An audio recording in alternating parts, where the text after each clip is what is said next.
Hello guys, it's Matthijs here, back at it again with the one-wheel Trotter. Today I'm gonna talk to you about why the Trotter is better than the Futuremotion Onewheel. There's some very big reasons why you would consider the Trotter over the Futuremotion Onewheel. For example, the price. The price of the one-wheel Trotter is one of the major features this board has. At only 600 euros, if you can get it used, it's even cheaper. I got mine for only 200 euros. This thing is a no-brainer. It's so much fun to ride this thing. If you ever rode a one-wheel from Futuremotion, like the Onewheel Plus, the Onewheel XR, there are definitely some differences between those. I'll cover the cons or the negatives of the Trotter over the Onewheel in another video. But yeah, the price is a major feature of this one.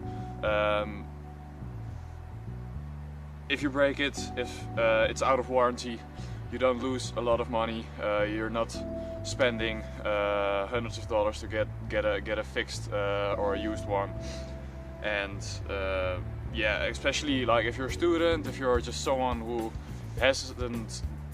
does not have that much money to spend on a board, the Trotter is is probably the way to go. There are some other options like the Den or the Uniqlo D2, which in my opinion are worse than the Trotter. I've seen some reviews and nah, at about the same price. I think the Trotter is a better purchase. Another major pro. This thing doesn't come with an app, but it lets you know very clearly what it wants. If you're going too fast, if you're tipping over, it'll let you know. It's beeping, it's loud, and well, you hate it, you love it. But especially the pushback, when you don't notice it, it'll beep, and this can prevent a lot of harmful falls and nosedives, etc. Which, especially for a beginner, is pretty good. I would say this board is best for beginners from that view, or from that point of perspective. And yeah, it lets you know, man. Another pro this thing has, the tire. As you can see, the tire has a profile to it, especially when you're riding in the woods like I do. This thing is a major pro. If I would be here with the Vega tire of the Onewheels, then that would cause definitely some big falls. This thing, especially in mud and in very wet surfaces, muddy surfaces, this thing can save you. So especially when you ride a lot off-road, the Trotter, I think, in my opinion, is better than the Onewheel. If you ride a lot on the street, go with the Onewheel. Another pro to this thing is again to do with the tire that's on here. It's a little less wide than the Onewheel Vega wheel, and it's also a lot more rounded, especially on the edges.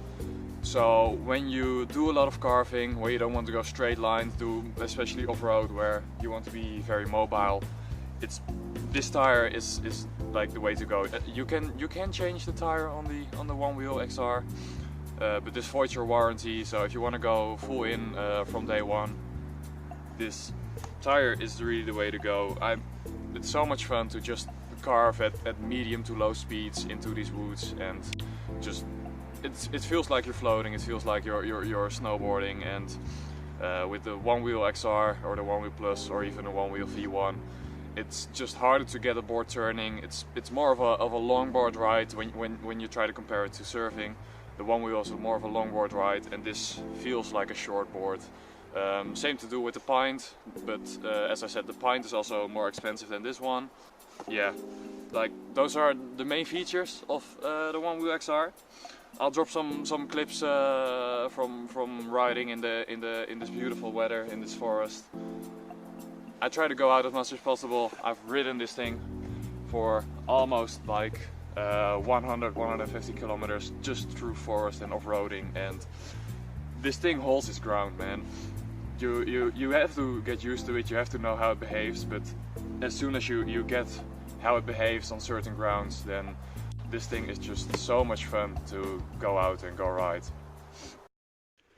Overall, the price quality of this thing is just amazing. I would definitely recommend it to anyone who's trying to consider buying a one wheel but just does not want to spend that amount of money. A Futuremotion Onewheel XR or a Onewheel Plus is costing. This is definitely a very good beginner board. You can always consider to sell this thing and just buy a Onewheel XR or a Onewheel Plus. These boards really hold their value very good. I've seen, especially in Europe where there are not that lot of one wheels, you see that one wheel XRs are still going for around 1700, 1800 euros, while the original price is only two grand, which is actually another pro of this board, because it's based in China. You can basically get it anywhere, most of the time with free shipping, and don't pay any customs duties or whatever. So yeah, this is just a very good overall package. If you're considering buying a one wheel, this is definitely the way to go. Check out my channel for other one wheel videos, and I'll see you guys later.